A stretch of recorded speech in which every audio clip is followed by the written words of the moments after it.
House to Home, presented by Remax Diamond Realty. Salamio. Hello and Hafide, and welcome back everybody to House to Home. I'm Jason Sauce, and I told you guys we played a win here at KUM, so our virtual challenge between myself and Liz and Gina, my bella donne, the beautiful women of Remax Diamond Realty.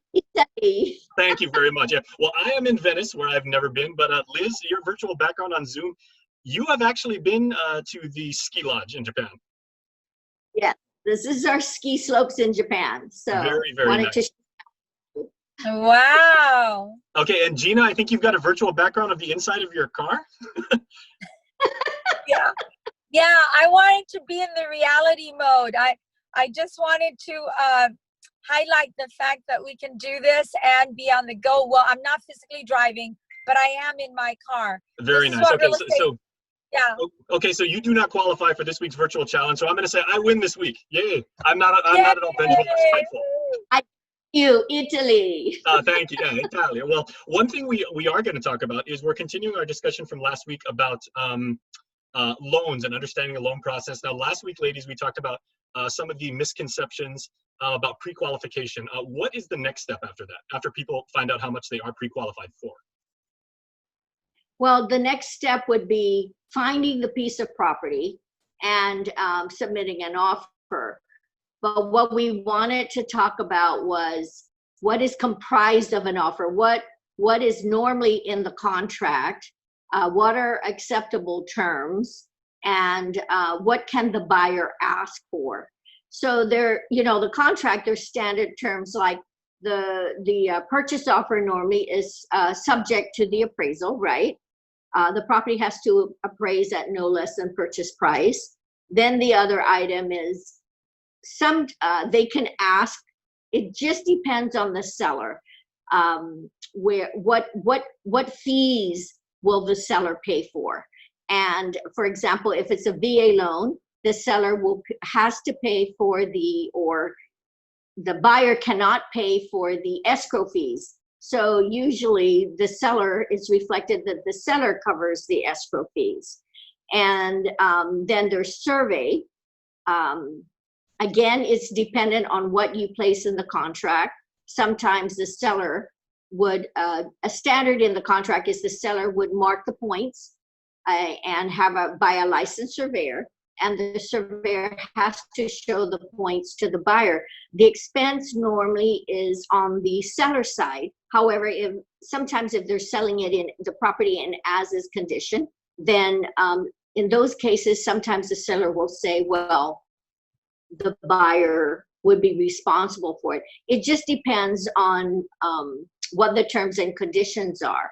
So now, there's a number of things that the buyer could ask Go ahead, for. I'm sorry. But again, there's a number of things that the buyer could ask for. However, it's subject to the conditions and subject to the seller. If the seller does not want to sell it with those terms, then it's a question of whether the buyer really wants the property and they're willing to settle, based on the seller's terms. Okay, and Gina can. I was just going to say, Gina, that it sounds like what Liz is breaking down, like the relationship at this point is already, it sounds like there has been an agreement made, at least in principle, to purchase the property, because it sounds like everything's starting to fall into place. Is it an ironclad deal at this point? Well, what we're trying to explain is, at this point, you're still putting your contract together. You're actually sitting with your agent and you guys are discussing what you want to put in that contract. So what Liz is pointing out is what you put in the contract, she says it depends on the seller. It also depends on the market. It also depends on who you're competing with, how competitive the market is.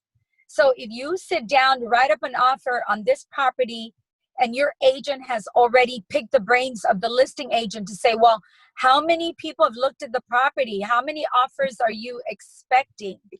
And as a buyer, you sit down and you say, well, I want the seller to pay for my escrow fees because my loan dictates that I cannot pay for it. There are certain, depending on the loan you're using, there are requirements that your agent should go over with you before you write up your contract, right?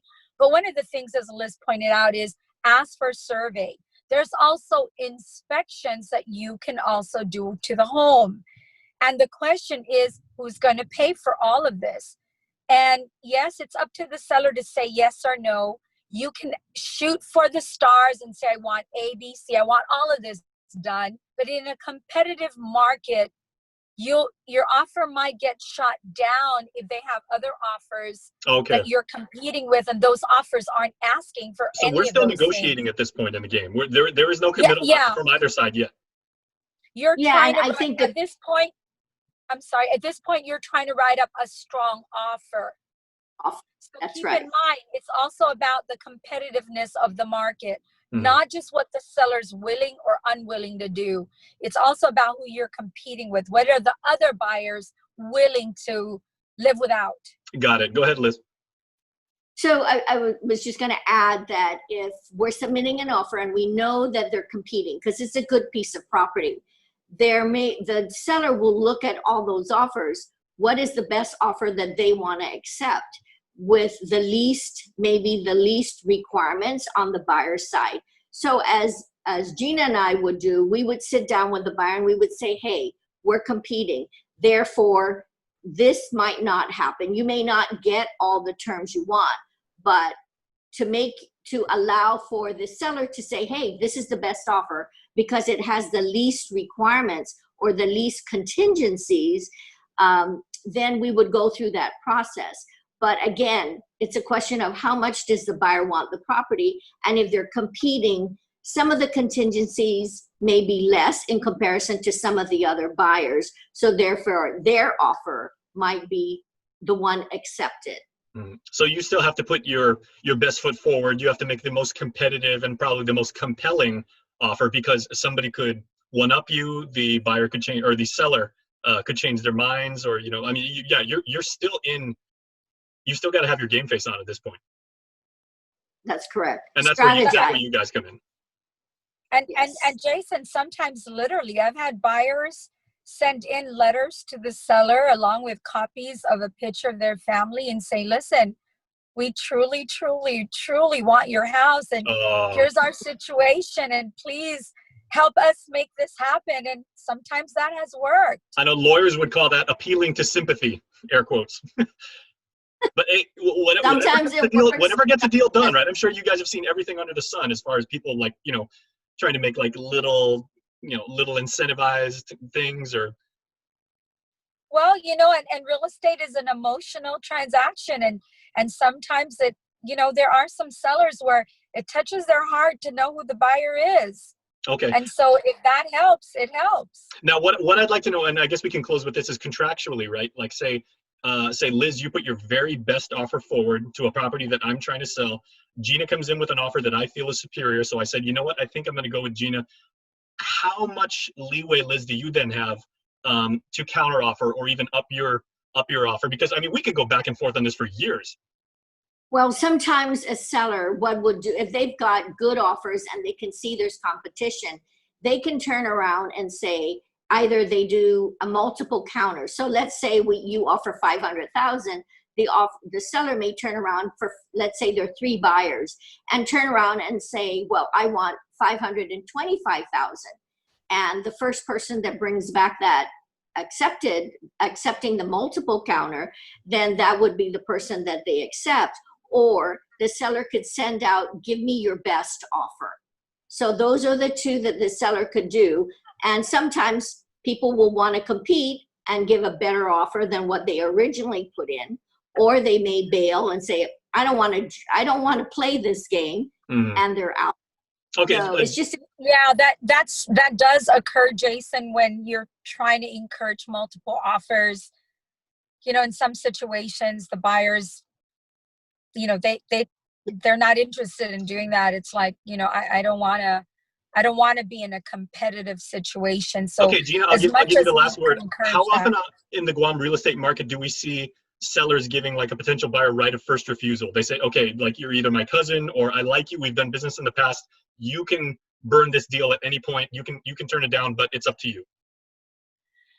Jason, actually, it does occur more often than we expect, or more often than we acknowledge. Interesting. I've got a situation right now where that is exactly what's going on. I'm talking to family members about selling their home, and they do have somebody in mind, and the discussion right now is, what they've actually openly told me is, Gina, for this particular buyer, we would entertain what he is willing to pay for our house, not what you're recommending. We would look at what he wants to pay. And it boils down to real estate is all about, yes, some of our transactions are strictly business, but most of them, it's about the heart. I like that. Okay. And, I was born and raised in Jigo, and that is my heart. And Gina, I know those plants anywhere in the background from your car that you are in Jigo right now. So, ladies, while we go, please wave goodbye. And allow me, since I am the winner of this week's virtual background challenge, let me be your gondolier, and I'll sing you guys while we take a tour of Italy. Right? Bye, thank you so much. House to Home, presented by RE/MAX Diamond Realty.